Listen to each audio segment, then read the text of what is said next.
मुंबई के अंधेरी में वैसे तो बहुत से ऑटो चलते हैं, लेकिन चौराहे पर एक शाम सिग्नल के पास एक काले रंग का ऑटो सिग्नल तोड़ते हुए जा रहा था।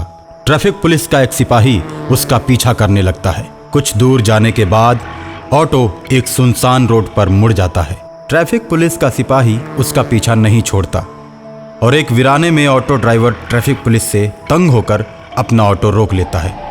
अरे यार, मैं तो ऐसे ही परेशान हूँ, तुम मेरा पीछा क्यों कर रहे हो? तुमने ट्रैफिक रूल को तोड़ा है, चलो फाइन भरो।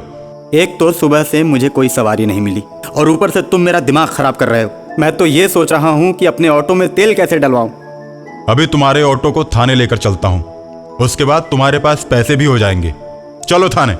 देखो भाई, मैं कहता हूँ कि आप चुपचाप चले जाओ। मेरे ऑटो में तो तेल भी नहीं है, मैं थाने कैसे जाऊँगा? अच्छा, तो ये बात है। चल, जितना तेल है उतना ही दूर ले चल। पेट्रोल पंप पर मैं तेरी गाड़ी में तेल डलवा दूंगा। यार, क्यों मूड खराब कर रहे हो मेरा? और इतना कहते ही ऑटो ड्राइवर का चेहरा बदलने लगता है। उसकी आंखें लाल होने लगती हैं, उसके दांत बाहर आने लगते हैं जिसमें खून लगा रहता है और ऑटो वाला ट्रैफिक पुलिस की गर्दन को पकड़ लेता है। ट्रैफिक पुलिस अपने आप को छुड़ाने का प्रयत्न करता है, लेकिन ऑटो वाला उसे मार देता है और मारकर उसकी लाश को ऑटो में रखकर कुछ दूर ले जाकर झाड़ियों में फेंक देता है। ट्रैफिक पुलिस वाले को ना देखकर शहर की पुलिस परेशान हो जाती है। ट्रैफिक पुलिस वाले के गायब होने की सूचना पूरे मुंबई शहर में फैल जाती है। ऑटो वाला इस खबर को पढ़कर मन ही मन बहुत खुश होता है। रात के अंधेरे में ऑटो ड्राइवर अपने ऑटो को लेकर फर्राटे भरते हुए सड़क पर जा रहा है। अचानक उसे एक यात्री हाथ देता है। ऑटो रुक जाता है, यात्री उसमें बैठता है। ऑटो वाला उससे कहता है, अरे कहाँ जाना है भाई? इतनी रात गए तुम सड़क पर क्या कर रहे थे? भाई, मैं भी तुम्हारे जैसा ही शैतान हूँ। चलो हम दोनों मिलकर शिकार की तलाश करते हैं। मैंने कल ही एक पुलिस वाले को अपना शिकार बनाया है। हाँ, मैंने सुना था। अब तो और मजा आएगा, हम दोनों मिलकर शिकार करेंगे। ये कहकर वो दोनों ऑटो से अपने शिकार की तलाश में चल देते हैं। कुछ ही दूरी पर चलने के बाद उन्हें एक औरत हाथ देती हुई दिखाई देती है। वे दोनों ऑटो को रोक देते हैं और उस औरत से पूछते हैं, अरे मैडम, आपको कहाँ जाना है? मुझे आगे बरसोवा तक जाना है, क्या आप चलोगे? हाँ मैडम, हम उधर ही जा रहे हैं। कितना किराया होगा भैया? 50 रुपए। इसके बाद वो महिला ऑटो में बैठकर उनके साथ वर्सोवा की तरफ चल देती है। लेकिन कुछ दूर चलने के बाद ऑटो ड्राइवर ऑटो को दूसरी तरफ मोड़ लेता है। ऑटो को दूसरी तरफ मुड़ता हुआ देख वो महिला डर जाती है और तुरंत ऑटो को रोकने के लिए कहती है, अरे भैया, ये किस रास्ते पे ले जा रहे हो? ये तो बरसोवा का रास्ता नहीं है। महिला के इतना कहने के बाद वे दोनों अपना रूप बदल देते हैं और महिला की तरफ मुड़कर उससे कहते हैं, हम कोई ऑटो ड्राइवर नहीं है, हम तो भूत हैं और रोज अपने शिकार की तलाश में निकलते हैं और आज हमारा शिकार तुम हो। इतना कहने के बाद वो ऑटो को रोक देते हैं। ऑटो के रुकते ही महिला उतरकर भागने लगती है। आगे आगे महिला भाग रही है और पीछे पीछे वो भूत भाग रहे हैं। भागते भागते कभी झाड़ियों में, कभी पहाड़ों पे, और ऐसे करते करते वो एक सुनसान रोड पर आ जाते हैं और उसके बाद वो दोनों भूत उस महिला को पकड़कर चीर देते हैं और उसे बीच सड़क पर फेंक देते हैं। सड़क पर लाश को देखकर दोनों तरफ गाड़ियों का जमावड़ा लग जाता है। गाड़ियों के ड्राइवर शोरगुल करने लगते हैं और ऑटो वाले शैतान भी उसी वक्त लाश के सामने आकर खड़े हो जाते हैं। और इसी बीच तहकीकात के लिए पुलिस भी वहां पर पहुंच जाती है। लाश को उठाकर गाड़ी में रखती है और पोस्टमार्टम के लिए हॉस्पिटल की तरफ चल देती है। उसके बाद गाड़ियों की आवाजाही फिर से शुरू हो जाती है। इसी तरह दोनों शैतान शहर में बहुत से आदमियों को अपना शिकार बनाते हैं और खूब मौज करते हैं। और एक दिन एक तांत्रिक उन दोनों के ऑटो पर बैठता है। तांत्रिक को देखकर दोनों शैतान बहुत खुश होते हैं।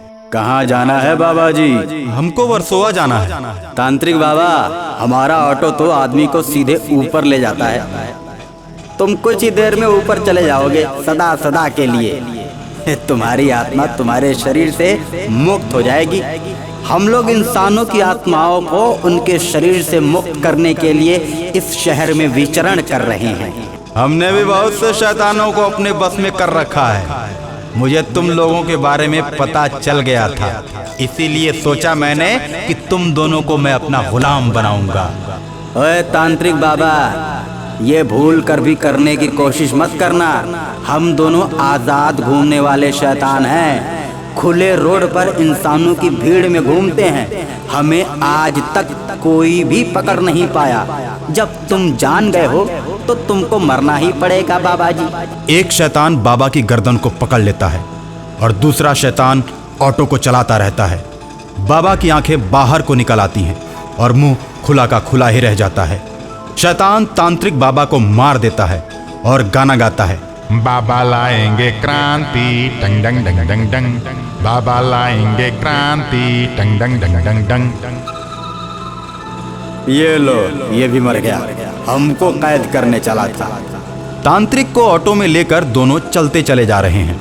जब कुछ दूर तक गाड़ियों का आवागमन दिखाई नहीं देता है तो बीच रोड पर तांत्रिक की लाश को फेंककर वे दोनों निकल पड़ते हैं। मुंबई में फिर से कोहराम मच जाता है कि सड़क पर काफी घटनाएं होने लगी हैं। इसको देखते हुए सरकार शहर में सड़कों पर रात 10 बजे के बाद आवागमन बंद करके कर्फ्यू लगा देती है। सभी सड़कों पर सन्नाटा पसर जाता है, लेकिन ऑटो वाले शैतान नहीं मानते। उनका ऑटो चलता रहता है। एक शैतान ऑटो को चलाता है तो दूसरा उसमें बीमार होने का बहाना करके बैठा रहता है। पुलिस की 100 नंबर की गाड़ी उस ऑटो को रोकती है। ऑटो वाले, गाड़ी रोक। तुझे पता नहीं कर्फ्यू लगा हुआ है और 10 बजे के बाद सड़क पर निकलना मना है। चल ऑटो लेकर चल थाने में। मुझे मालूम है साहब, लेकिन मेरे भाई की तबीयत बहुत ज्यादा खराब है। इसको लेकर मैं हॉस्पिटल जा रहा हूँ। सड़क पर शिकार नहीं मिला तो दोनों शैतान हॉस्पिटल चले जाते हैं। हॉस्पिटल में दोनों नर्स का रूप धारण करके बहुत से मरीजों को मार देते हैं और उसके बाद डॉक्टर के कैबिन में पहुंचते हैं। डॉक्टर दोनों नर्सों को देखकर बोलता है, देखो बहुत सीरियस मरीज आ रहे हैं, पूरे वार्ड को घूम घूम कर चेक करते रहो। हम इसी की सूचना देने आए हैं कि 10 मरीज तो मर गए। अब जब 10 मरीज मर गए और ऊपर पहुंच गए तो तुमको भी ऊपर पहुंचा देते हैं। उनका इलाज करते रहना। और उसके बाद दोनों नर्स शैतान का रूप धारण कर लेते हैं। एक शैतान दरवाजा बंद करता है और दूसरा शैतान उस डॉक्टर का मुंह दबोचकर उसका गला दबा देता है। और जैसे ही दोनों शैतान बाहर निकलते हैं, सामने तांत्रिक आकर खड़ा हो जाता है।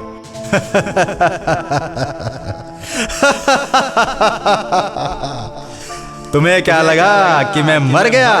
ना, मैं तो तुम लोगों का खेल देख रहा था।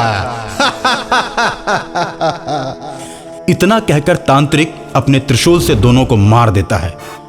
दोनों के मरते ही वो ऑटो भी गायब हो जाता है।